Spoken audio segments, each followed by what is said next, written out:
By now, you must have read about the political slugfest over Lok Sabha Leader of Opposition Rahul Gandhi's allegation that the Election Commission of India and the BJP colluded to deny the Congress victory in the 2024 Haryana Assembly elections. Earlier, Gandhi had claimed that voter lists used in certain constituencies during the Lok Sabha and Assembly polls in Karnataka and Maharashtra were compromised.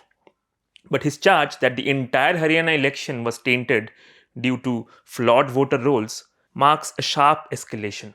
So let's look at what Gandhi's main allegations are and why the ECI should respond. Gandhi cited the Commission's own voter lists to show widespread duplications. These are instances where the same voter appears across constituencies or polling booths. He claimed 5.2 lakh entries in Haryana's rolls carried identical name, relative name, and age within the same constituency. Another 1.2 lakh entries, he said, carried different names but the same photograph. As an example, Gandhi pointed to a stock image of a Brazilian woman. The photograph was shot by photographer Matthews Ferrero. It was allegedly used for 22 voters in the Rai constituency. His second allegation concerned 93,714 registered voters listed with invalid numbers like house number 0. And that makes on ground verification impossible.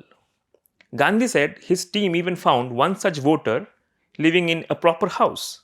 He said it completely undermines Chief Election Commissioner Ganesh Kumar's earlier remark that house number 0 was used only for homeless voters.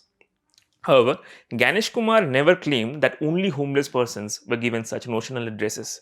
He had actually said that crores of Indians live in houses without numbers because local bodies often don't assign them, unlike in cities, and residents of such houses are also assigned notional numbers like 0 in voter rolls.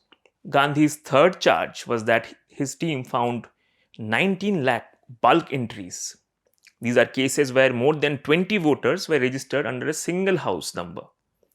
In Hodal constituency, for example, which the Congress had lost to the BJP by 2,595 votes, Gandhi alleged 66 voters were registered at the home of a BJP Jila Parishad vice chairperson and 501 voters at an address that could not be traced.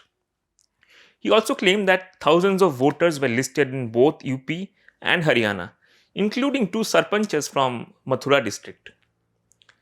Now, do these findings conclusively prove that the BJP engineered a conspiracy to defeat the Congress?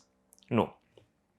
Because there is no evidence that those listed under these dubious entries actually voted for the BJP. Election Commission maintains no such data so that it can never be proved. Of course, one can track down such people and try and find out who they voted for. Then again, it will just be someone's claim that he or she has voted for X party or Y party.